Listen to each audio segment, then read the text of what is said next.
They've got a wonderful new book out, and we're going to talk about food, cooking, what it means to us, and of course this beautiful book. So welcome. And could I ask you to please all introduce yourselves? Lise, you go first. It's funny because we're normally sitting together and we've got little eye movements and little nudges that we know so well to indicate who should go first. So we'll have to just wing it today. Thank you, Lynn. It's so wonderful to be here. We're all very excited. And it's a very, very beautiful thing to be doing on a Sunday afternoon. So thanks for coming, everybody. So I'm Lisa Goldberg, and I am what's known as the Chief Pot Stirrer of the Monday Morning Cooking Club, and I've been in it since the beginning, and it's my life passion and joy to be doing it. Hi, I'm Natanya. I'll go next. I've been with Monday Morning Cooking Club since the beginning, and 14 years later, we're still here, cooking and baking and connecting with everyone around us. It's beautiful. Thanks for having us today, Lynn. Jack. You go. All right, so I'm Marilyn. Hi, everyone. That just confused everyone. I'm Marilyn. We just love Monday Morning Cooking Club, love cooking, laughing, gas bagging together, having so much fun every week, and publishing, hopefully, the world's most stunning, beautiful, heartwarming cookbooks as well.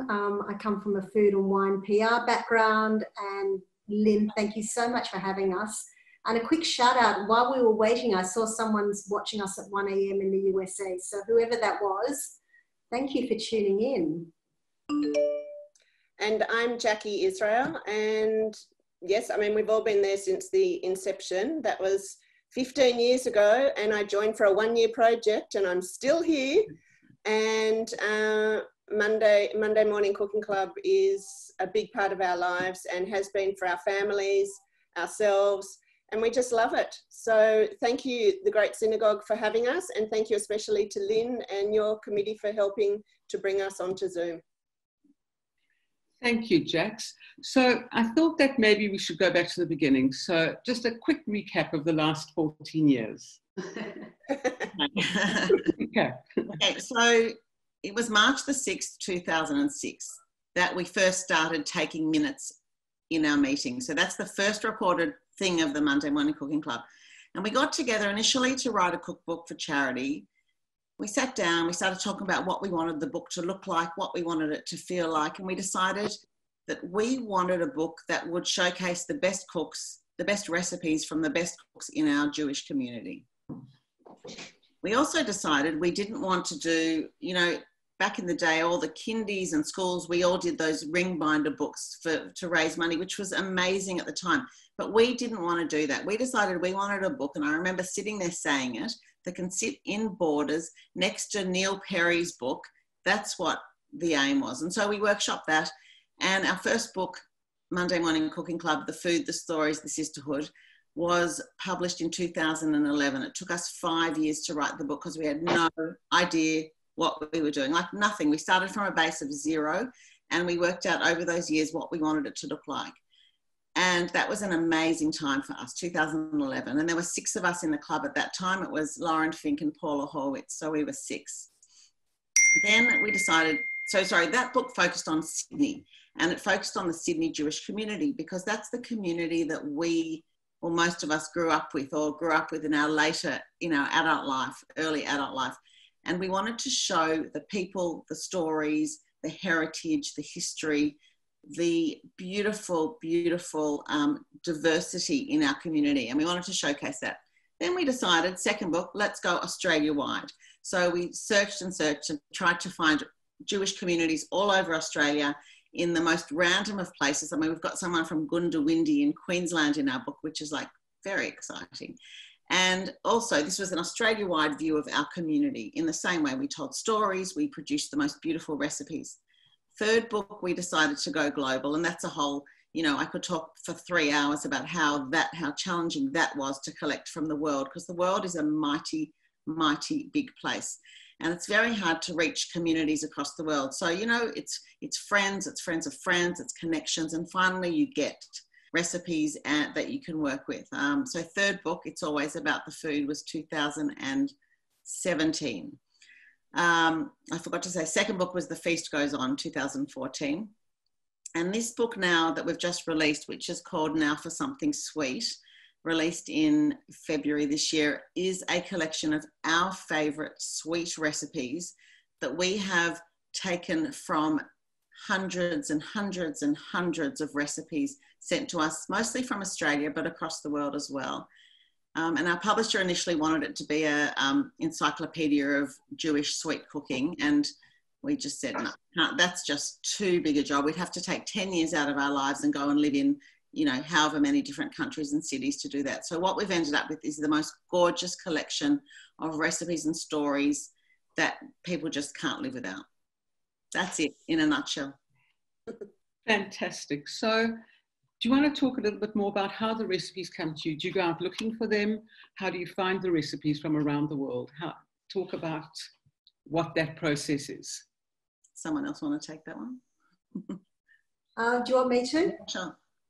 So Lynn, they come from a variety of different ways. In the beginning, in book one, we had no idea where to start. And so we just sort of said, okay, well, let's all ask the people who we know that we think they're great cooks or we love eating their food, and we asked them who they know because we trusted their judgment. With book two, it became, people started coming to us because we went around Australia doing launches, and people started talking to us about their grandmother's recipe or their friend's recipe, or this is the best and this is the best, and we started keeping notes. And then when we went worldwide, it became much harder. So of course we went through our own networks, but we also wrote to community organisations. We tried and place ads in community newspapers, etc. With book four, I think Lisa wrote to every single community organisation, Jewish community organisation in the world. And I don't know how many letters you wrote, Lisa. and I think we got 2 or 3 responses. Yeah. Is that right? Yeah, from you know, 100 emails probably. 2 So or 3 responses.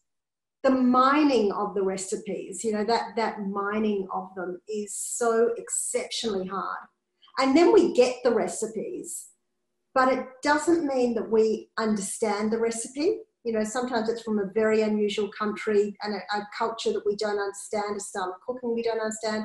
It might not be, you know, it might be a grandmother's recipe that no one else in their family has ever made, and they're relying on us to translate it into something that we understand and is familiar to them, what their grandmother made. So it snowballs from there. Right. So I'd like to know, are there any recipes in the book that you were looking for and that you really wanted to publish, that you wanted to have a certain recipe in the book? It was. I mean, we all find our little favourites that either we love the story or we love the taste. You know, we've got 4 different tastes, and we're 4 Jewish women with our own opinions.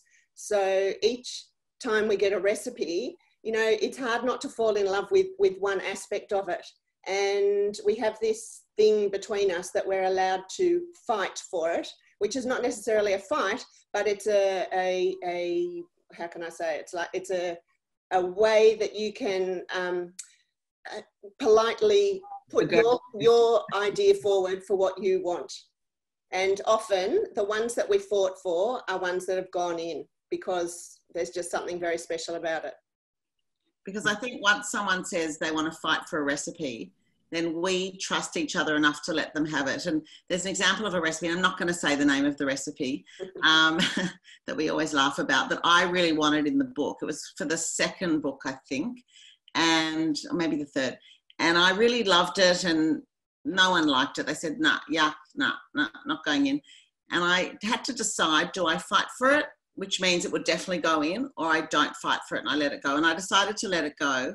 And we still laugh about it because I still like it. But anyway, it didn't make it in. And I think the hardest thing with this book, with collecting, was everybody in every community's got their favorite things, right? So, and the Sephardi sushlach is actually a really good example, because we were given this recipe, which is pretty much, I think it's semolina that's sort of made into a pudding. Is that right? Correct me if I'm wrong.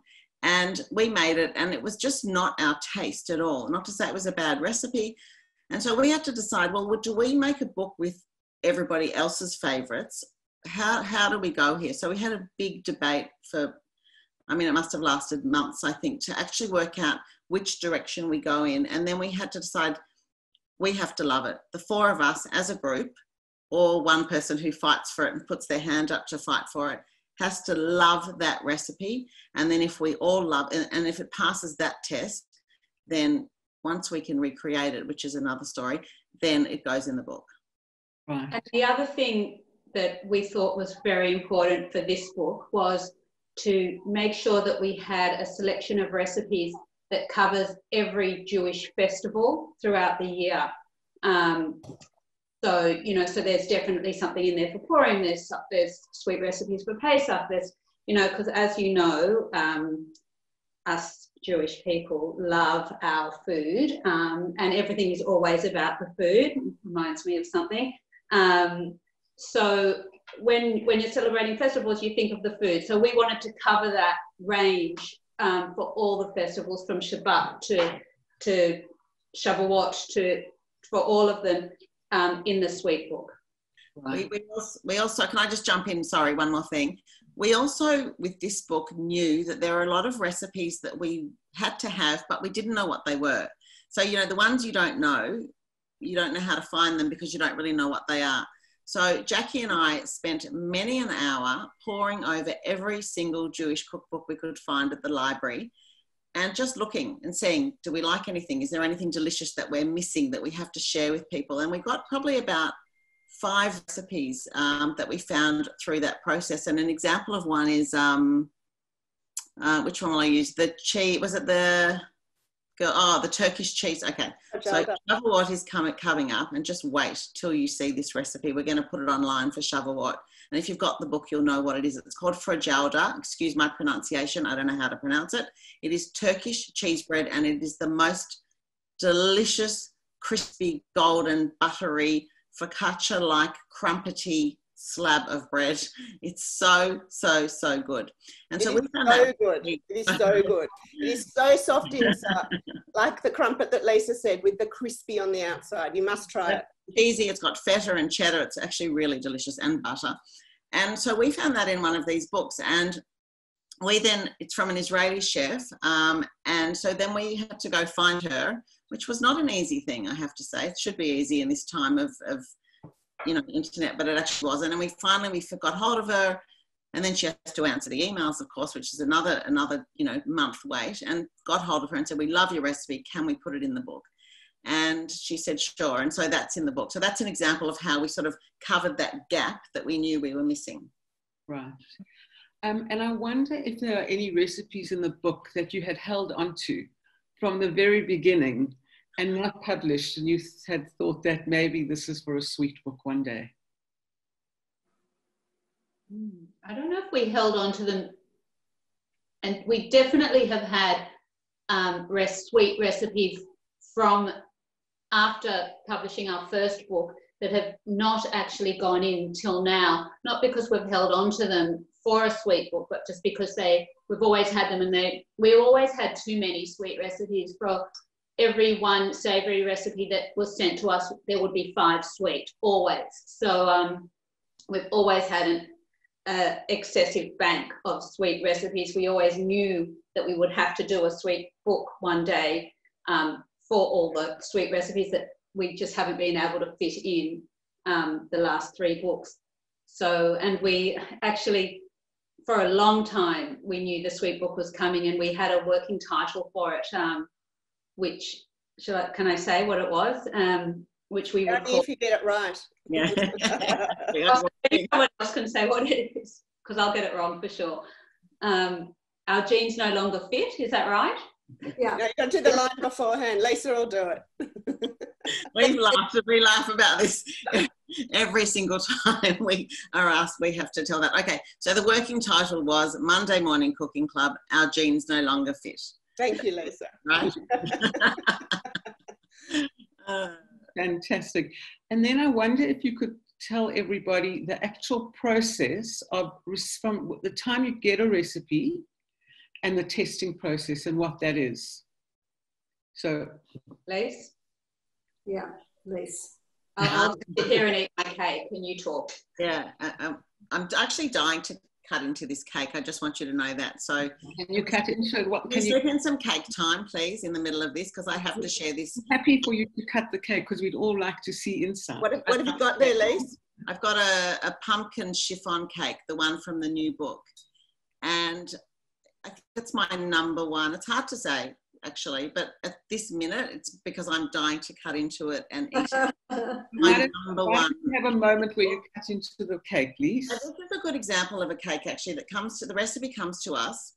It came to us through the mother of someone who was in a previous book, and she sent it probably 5 years ago, and it was sitting there, and it was called pumpkin chiffon cake. And if I took a survey of everybody listening, who's interested in a pumpkin chiffon cake, I would say probably 10 out of everybody here.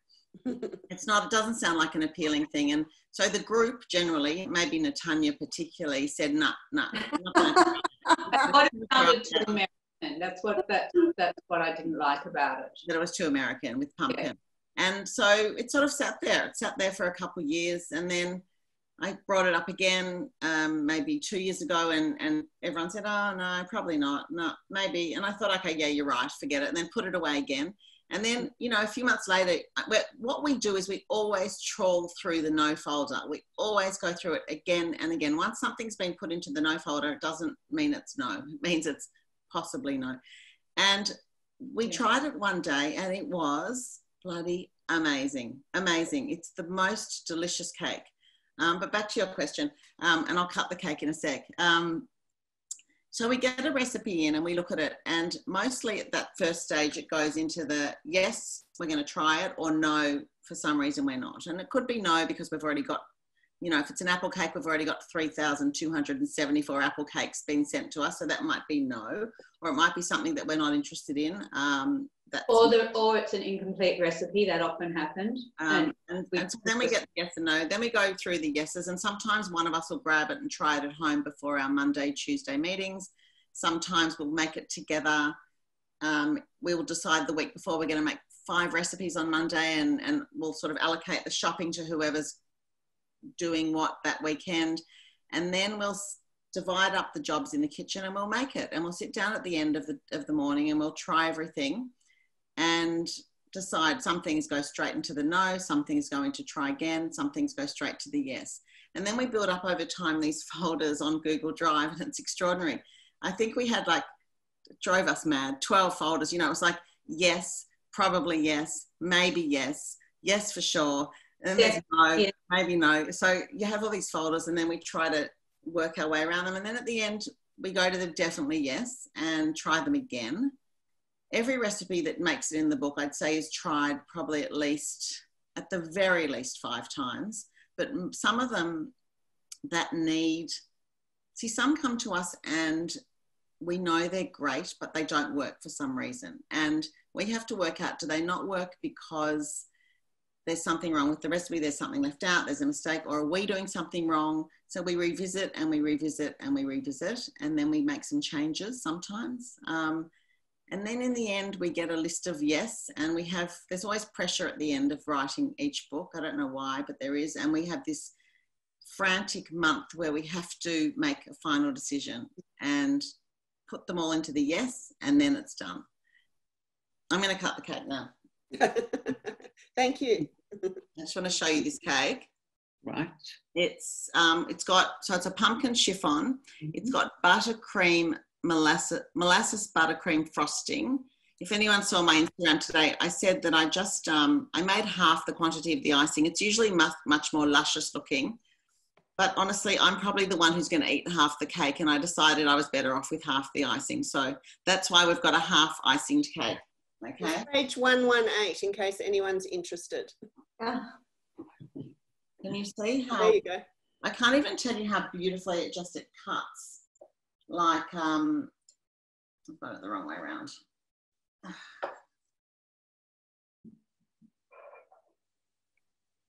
Wow, that looks beautiful. It's very light. It's a very light, beautiful cake.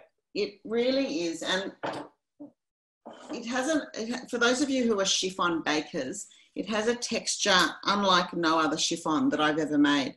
It's slightly heavier, I assume because of the pumpkin. It's got spices in it. It's made with 7 eggs, although this one has only got 6 eggs because, and I'm sure you've all been through this yourselves, you know, I was making it in a hurry yesterday, and when I got to the end of it, the cake was in the oven and I was cleaning up and I picked up the egg carton to throw it out, and there was like, uh-oh, and looked in and there was 1 egg left. So it's 1 egg short. Lauren, a message came up then saying someone can't see Lisa. So can you just repeat the suggestion that you made before that said how to get the speaker up? Yeah, sure. So for those of you who are on and can see everybody in the call, if you go up to the top right of your screen, there is something called presenter view or gallery view. It's the same button, it toggles between them. If you click on it where it says presenter view, only the person speaking will be in the middle of your screen. All right. And then Lisa, you should hold up the cake again. Or have a shot of you. Busy. She's a bit busy. There we go. Really, Thanks. I wish I could give you all a piece. It is just so good. So do we. Should we go round and each person can say that? Because I have mine right here, so I may as well go next. Ooh, what is that? So this is the date, walnut and brandy cake, which was reminiscent of my grandmother's date and walnut loaf, which was in the first book or the second book. Can't remember. Anyway, this is a beautiful, it's a large cake and it is absolutely delicious. It's got all big pieces of walnut in it and I can't wait to tuck into mine. I've got mine here on my grandmother's little plate. I don't know if you can see, and the little spoon to go with it. So I wait to have mine. Where's the dollop of cream? I'm on a diet. I say diet. What have you got, Natty? I've got the cinnamon swirl coffee cake, which is not a coffee cake at all, as in it doesn't have coffee in it, but it is a beautiful bundt cake. I'm going to hold up a piece with my hands just to show you the cinnamon, walnut, brown sugar swirl through it. And I'm sitting here inhaling cinnamon as we talk. That's why I can't stop eating the cake, because it's a beautiful cake and just the cinnamon through it is divine, especially in this cooler weather. And Marilyn? So I've got a type of Anzac called crunchies. It's South African recipe and it's like an Anzac slice. And I've got a little morsel because I'm trying to cut down, and I've actually run a week late making my Anzac biscuits, and I don't know whether anyone else out there feels this way with ISO time, but it's like the timeline has completely shifted. I wake up every day and think, I have got so much time today. It's like studying for exams, isn't it? And then you get to nighttime, it's like, I've done nothing. So I ran a week late making my Anzac biscuits. And I wanted to experiment with making them gluten-free, and they're fabulous. So that's mine. Fantastic. So I wanted to ask another question. In the book, you've got a savoury section, Lise, called A Drink and a Night. And I wonder if you could talk to us a little bit about why it's called Drink and a Night. It's a funny story. So in the book, we've got 12 sweet chapters and 1 savoury, because we decided that there was just too much sweet to not have, you know, you just need a little bit of salty relief at the end of all that sweetness. And what to call the chapter? Well, one day years ago, Marilyn and I did a panel interview somewhere, and one of the questions was, what do you call it when someone invites you over for a drink? So they say, come over for a drink and a snack, or come over for drinks or hors d'oeuvres or whatever you might call them. And my answer was what my mother always said growing up. She always said to her friends, come over for a drink and a nut. And to me, that was like the most normal thing to hear. But when I told them at this panel, they thought it was the most hilarious, curious thing they've ever heard. And Marilyn couldn't stop laughing for a week. It was a drink and a nut. So we decided that that was the perfect name for this chapter. And it also has sentimental value for me too, because it was actually my late dad who used to roast the nuts in our family. And I describe it in the book, how he had this, and I can picture the tin. I think my mum still got it. It's like a old-fashioned white rim with a black rim, maybe, baking roasting pan. And he put in like kilos of almonds, and then the whole house would smell. And every so often he'd go to the oven with a wooden spoon and stir it. And I can still hear that, you know, the nuts on the metal, and it was just, and it was beautiful. And then he'd let them cool, and he'd put them in this giant jar and hide them away so people wouldn't eat them. But of course, I knew where the jar was. So I was always going past and grabbing a handful at a time. And so that's why it's called A Drink and a Nut. Fantastic. I actually think the title, A Drink and a Nut, not the title, the line, like I use it all the time now based on that talk. Always saying, in fact, later this afternoon, I've got people coming over, only two, right? I say two, don't think I'm doing the wrong thing, for a drink and a nut. And I think it's perfect because you're kind of under promising, and whatever else you give besides a nut, you're over delivering. It's perfect. Fantastic. So you've all done many book signings, cooking demonstrations, publicity events, television appearances. What's the funniest thing that's ever happened? Well, there's so many. I think my favourite is still that when we were going into Universal Studios and we were feeling very, very famous, and we had been picked up in a hire car from our hotel, and we were driving in, and you know that little train that goes past with all the tourists on it? They were craning their necks to see who was in our car. So I wound down the window and waved at them. That for me was the funniest thing ever, to be the person that was being looked at. Yeah. I think on that same show, it was called, it was House and Garden. No, not House and Garden. It was the Hallmark Channel in the States. It was the Hallmark Channel. They've got some morning show. And so we were told we had to get dressed and wear a nice dress and whatever, and they would do our makeup and everything. So we turn up. We didn't take a change of clothes. We just took wore what we were going to wear, and maybe we took a change of shoes. Went and had our makeup done, and it was all very exciting, I must say. We did feel for a minute like, for 30 seconds, like we were some sort of celebrities, even though we're really not. And that was quite exciting for us. So we had our makeup done, and we had our dresses, we put our nice shoes on, and we had to do a rehearsal with the host. It's not like live TV here where you get one go. And so we turn up on set, and they're all there, and there's a million people, and we did the rehearsal, and then the host looks at us and says, okay, so you're going to go and get changed now. And we looked at her and said, this is it. So we felt like a little bit like the country bumpkins coming to the big city, but we had a ball, and, you know, I think we did ourselves proud on that show, but it was a bit nerve-wracking, I've got to say. Marilyn and Natty, any stories? Do you have? I think mine's kind of funny, sad. I mean, it's really funny now that when I look back on it, but one of our very early cooking demonstrations, my kind of nickname in the group is the Chiffon Cake Queen. And we went to the North Shore of Sydney, and maybe someone's listening who was there. But anyway, I demonstrated making a chiffon cake, and I've changed my kind of technique now for cooking demonstrations. But I didn't know the lady's oven, and it was actually hotter than what I was expecting. So instead of the chiffon cake cooking for an hour, which I always let it in for an hour, so it's definitely sticking to the chiffon tin, it was ready in 45 or 50 minutes. And I announced to the crowd, fabulous, it's ready, very confidently, and tipped it up upside down and put it slap bang in the center of her breakfast island, kitchen island thing for everyone to see my magnificent chiffon cake. And then we went on to the next thing. And I don't know who was talking, but Lisa sort of went, Marilyn, look. And I turned around to my chiffon cake, and I just went, and fell out of the tin all over the Yeah, and, that was very funny. it's really funny now. I had to actually go away to the pantry and take a moment. Myself, and then I came out and explained how you have to know your oven. Yeah.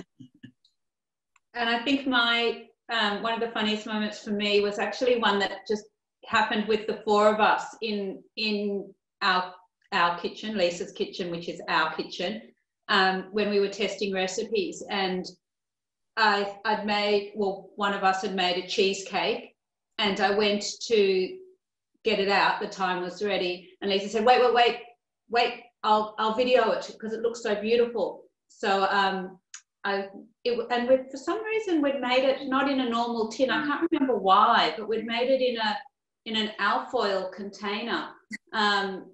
So I pulled it out, and Lisa's videoing it, and I'm like, it looks and the whole thing just collapsed onto my feet because of the alfoil container wasn't strong enough to hold it. And she got the whole thing on video. I think she posted that video, and it got us the most views we've ever had. It was very fun. And we were, all four of us were just crying, absolutely crying with laughter for at least half an hour. It was very fun. And the dogs had a real treat that day. I've got one more. Lise, do you remember I still had a Kenwood in the early days and you had a KitchenAid? And so instead of turning off your KitchenAid, I lifted it up and I just put egg white or batter or something over your entire kitchen. Yeah, that was a good one. So many wonderful stories. So many wonderful stories and so many beautiful books. So I have one more question before we start to ask for questions, and that is, in her cookbook, Jewish Food, Leah Koenig writes that Jewish food is not defined by place, but by spirit, culture, and faith in so many senses of the world. Unlike just about every other cuisine in the world, Jewish food is not distinguished by geography. It is a diasporic cuisine, which means it's also defined by resilience, adaptability, and infinite adjustments, longing and remembering, and often homesickness, even if home is no longer.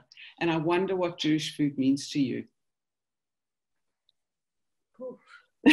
I had to have that at the end because it's a big question. Who wants to go first? I bags last. Okay, I'll go. You know, it's a big question and it's hard without really thinking about it, what it means. To me, I love tradition, and every time I say it, make something traditional in the kitchen, and I say it, I've got like Tevye singing in the back, you know, tradition. You know, I love that, and I crave tradition, and like every Pesach, I like it that it's the same menu as the year before, and I think that's what Jewish food means to me. It's tradition, it's continuity, it's nurturing through food.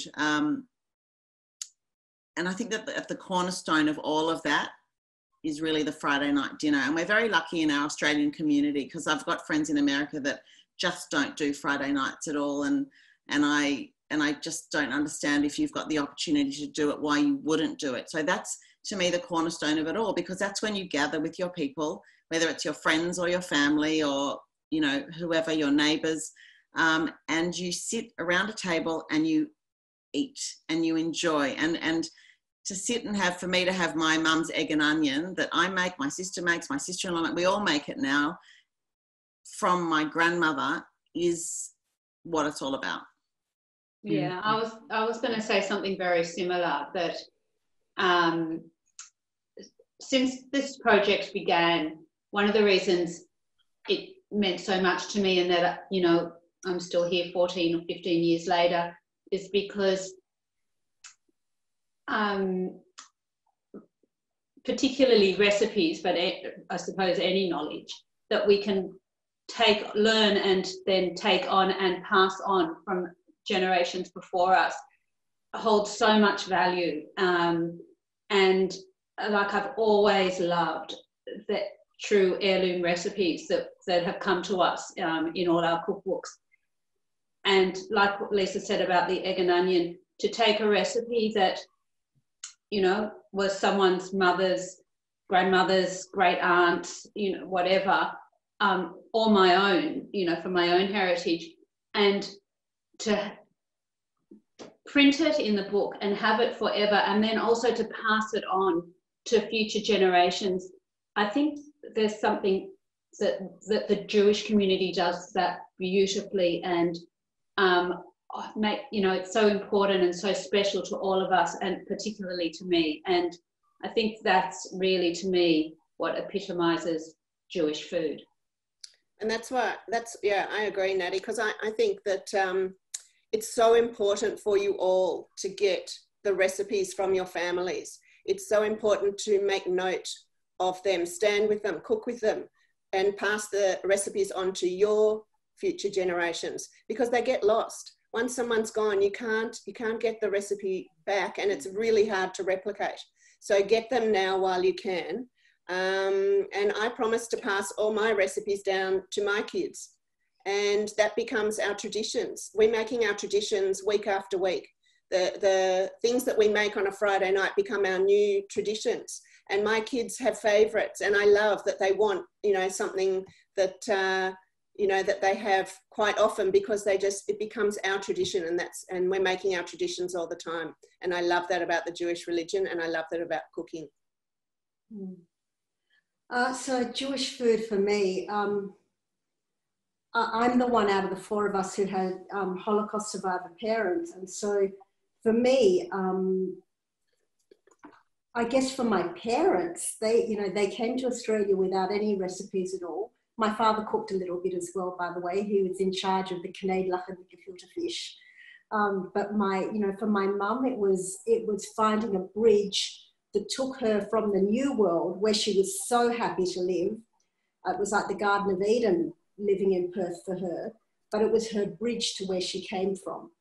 And now, so I'm going to cry on Zoom, that's ridiculous. Now, my Jewish food, firstly, it's my expression of being Jewish, far more than just about anything else. It's the food I cook. But now it's also the bridge from me to my parents. And I'm creating a link and a chain between my parents and my children.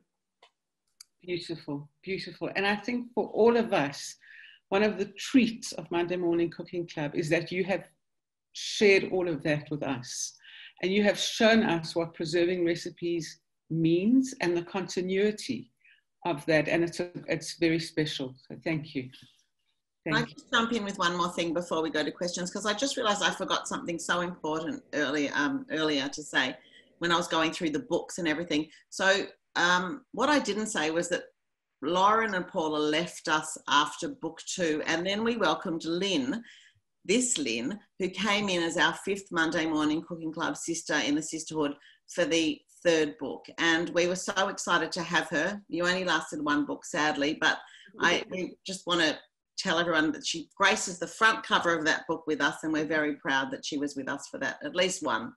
Agree. And it's a great privilege for me. It's a great privilege for me. So I wanted to say thank you. Before we open up to questions, I wanted to say thank you for having tea with us. And thank you for letting us into a very small part of the Monday Morning Cooking Club world.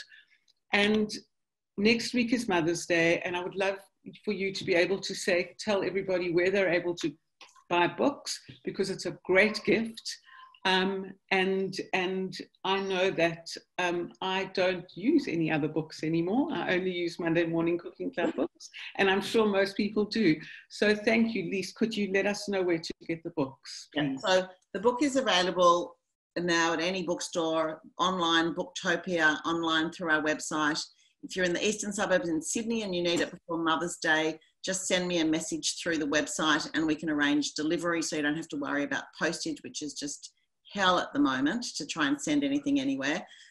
So local bookstores, Antique Silver Company in Melbourne, Oscar and Friends, Berkeleau in Sydney, Gertrude and Alice as well, and Booktopia and Amazon. Fantastic. Do we need to say that it's launched in the UK? There might be a few internationals here. Yeah, international. So, so I think people in Europe can get it from the UK. I think that's right, Liz. Have I got that right? Yeah, I think so. And it's launching in America later in the year. Yeah. And you can order it on, probably order it on Amazon already, so that when it's available there, it will come straight to you. Fantastic. Wonderful, wonderful, wonderful. I think that when we open for questions, Lauren, correct me, people should just wave and then they should just unmute themselves for that question. So, except with so many people, it's a bit difficult for us to scroll through and see everyone. Perhaps if you maybe we can do it by chat. So if you guys want to roll over your screen, you can see the chat button down at the bottom. If you click on that, you'll see all the chats. You can see there's a couple questions already there. So that might be easier, Lynn, if you want to scroll through. I might start though, because somebody sent me a question privately, which I think I might read out loud because it's probably one of the most important questions, which is there going to be a fifth book? I'm just going to have some more cake. Do you want me to talk? Yeah. The truth is we don't know. You know, it's a secret between you and us, but we actually don't know. So when the publisher tells us they want a fifth book, we'll let you know. Maybe we'll do a vegetarian book for children that's paleo and vegan as well. And that's right up our alley. Yeah, because that's what we're always asked for. True. No sugar and no butter. It's true. No, nothing. And the other question that came through privately, which says, who eats all of your experiments? You are also gorgeous and trim. Oh, that's so sweet. You're wrong. My daughter's in the background saying, me. That's a hard one, actually, because sometimes, you know, when things we make don't work out, and sadly they have to go in the bin, they go in the bin. But often we'll make 6 plum cakes and 4 of them will be magnificent. And, you know, when you're making cake week after week, there's a time you just can't eat it all. You really can't. We try to have a taste and then pass it on to someone else. And, you know, we've got some friends who put their hand up to be tasters for us, and we got feedback back from them, so we'd give them cake in exchange. And other, you know, it's hard because we can't give them to Oz Harvest. We can't do stuff like that because, you know, we've taken a piece already. And so that was a problem. We had to deal with that. And we didn't eat them all. But, you know, sometimes often we ate too much, but we didn't eat them all. And for book 1, 2 and 3, when we were cooking savoury and sweet, we could then take stuff home to our families, because we sometimes would be able to take home a whole meal if you got the right combination. But with the last book, it got harder and harder because everything was sweet except for the one chapter. But we did have an official taste tester. Do you remember? We used to give samples of cake to him, and he would write a whole page on what he thought of each cake, and he would present it to us after he had finished testing and tasting. I actually there was a guy at the Bridge Club who I used to play with, and I really didn't know him at all. And I used to, because we played Monday nights, I used to take a little sample of what we cooked in the kitchen that morning, and he would SMS me the next day with a whole report on everything. And it was actually fantastic to get another opinion on a lot of things. Wonderful. I've got another one that's just come through from Cheryl that says, is there something you know now that you wish you'd known when you started this journey? How long the journey was going to be. Yes, it was going to be over a decade. Over a decade. I mean, Natty, your daughter only knows life with us. Very true. Very true. I think if we would have known, no, I actually don't think there's anything that we wished we would have known, because everything that we've been through, and we've been through really ups and downs, a lot of downs in the beginning when we were rejected by publishers, a lot of ups when Nigella Lawson wrote about us for the first time in August 2011, on August the 8th, 2011, I remember the date. And she actually wrote about us yesterday again, which was an equal high. But those highs, there's been, you know, it's been a real roller coaster. But we've learnt so much. We taught ourselves how to write a book. We taught ourselves how to write recipes. We taught ourselves how to collect stories, we learnt along the way. And for me, and I can't speak for the others, but for me, it has been such a beautiful process to go through, not knowing anything about it, to becoming, you know, I won't even say quite adept, but knowing what we're doing. And it's just a pleasure now to look back and say, God, look what we've done. Look where we've come from. Yeah. Fantastic. There's a question from someone who says, are there cheese blintzes in one of your cookbooks? And if so, which one? We've got two cheese blintzes. We've got cheese blintzes in our first book, which is a beautiful recipe that you actually make the cheese blintz. You fold it in like an S. You put it in a dish. You pour cream in the dish and you bake the blintzes, and they puff up in the cream. That is a beautiful recipe. And then we have also revisited cheese blintzes in our new book, in book 4, which is more of a traditional cheese blintz, where you can either make them and then bake them in the oven just as is, or fry them in, which is the way I like it, fry them in a fry pan, and then serve them with, and we've also got a recipe of blueberry compote to serve with them. So first and fourth book. Fantastic. Somebody wants to know if you're still going to Melbourne in July this year for the Glen Eyre Storytelling Festival. It's been, we were going, it's been postponed to November. And we're hoping, because our book tour got cut short, we were in Perth on March the 12th, doing a tour there, which was amazing. I have to give a shout out to the Wheatso women of Perth, who were extraordinary. The welcome we got, the events they put on, it was just unbelievable. And so on the 12th of March, we had to make the call, do we go the following week to Melbourne and the following week to Brisbane? And it was just the start. That was the day that we all realised that the coronavirus was serious, and we made the decision to pull the whole tour and missed Melbourne, missed Brisbane, and we were, I mean, obviously very sad about it, but you know, there are much worse things happening than losing a book tour. So we're okay about it, but we really want to do it again in November. We really hope we'll be able to come to Melbourne and Brisbane and do what we didn't do. Fantastic. And a lovely message from Grazia, who says, I feel honoured and privileged to be a part of the Monday Morning Cooking Club. I can't be without these books. Thank you, Grace. Good to see you here. Hey. Someone else wants to know that if they'd like to make cheese danishes and one of their family members is lactose intolerant, so they aren't able to use ricotta, is there a substitute? Well, I don't know if it would be a cheese Danish without the cheese. Get lactose-free ricotta maybe now. You can get lactose-free cottage cheese, so I would substitute with that.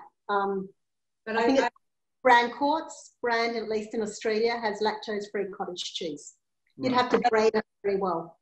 I think in the recipe that we have, I'm just having a look at it in the cheese, but then in the dough there is also some sort of dairy, but I'm not 100% sure. I think you might also be able to get lactose-free cream cheese.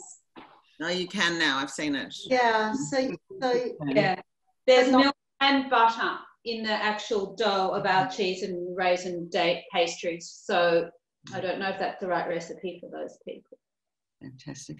So we're going to wrap up. Anything that you'd like to say before we go? Any, Lise, Natty, Marilyn, Jax, anything you'd like to say to everybody before we go?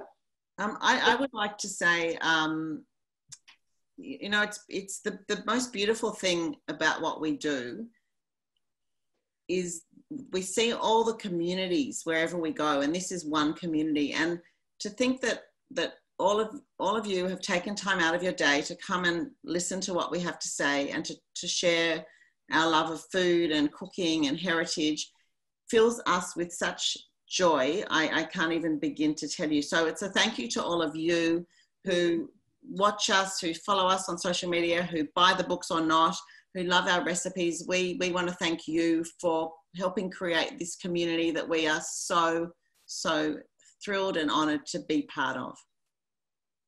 Yeah, and I have to say, since the release of this new book, we have felt such great support from absolutely everyone, you know, through social media, through the comments that we receive, you know, on the street, people stopping and telling us just how much they're enjoying the book. And we're just so happy that we can give you something that you enjoy. So thank you to everyone.